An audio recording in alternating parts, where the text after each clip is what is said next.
So I got out of there because I'm not a banana. And it was mostly banana guys there. So basically, I skipped out, and then months later, me and Joey had to go collect some money down at the Great Imposter, which Vinny Asaro owned. And, you know, I still didn't know who he was. But I saw him again at the front door. Walked past him. I hit the fucking cook with the frying pan. Got my money. Walked past him on the way out. He stood there looking at us like, what the fuck? And, you know, Joey didn't give a fuck because his father was Tony Pep. So later on, you know, Tony had to sit down with Vinny, Tony D, all these fucking jerk-offs, and tell him, like,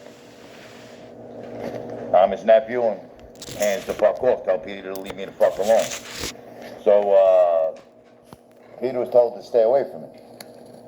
But my bar was in Babylon, his restaurant was in Babylon. So we kind of drew a line across the town and basically avoided each other. But when Vinny took Peter Pasta from Tony D, you know, Peter, all of a sudden, every word out of, you know my friend, Vinny, you know my friend, Vinny, and, you know, it got sickening after a while. And basically, once Peter thought he was a made man like Vinny Asaro, yeah, he thought because he was a Vinny, he was a made man.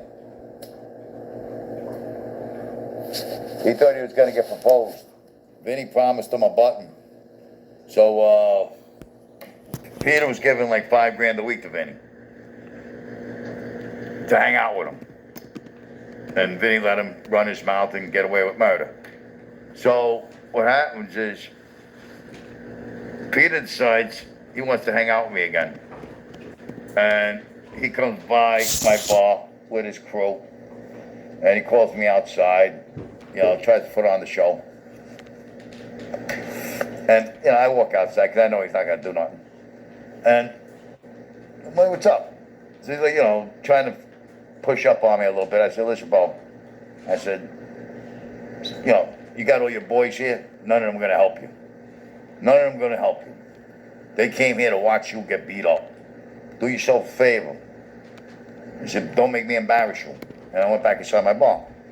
The phone rang like an hour later. He's like, oh, bro, I'm sorry. Just that. You're right. They're not my friends. You're my friend. You're my bro. Whatever. So, basically, I always had a soft spot for Peter. You know, we grew up together. And, you know, I started hanging out with him again. No, we're not supposed to be hanging out, but we're in Babylon. Who's going to see us?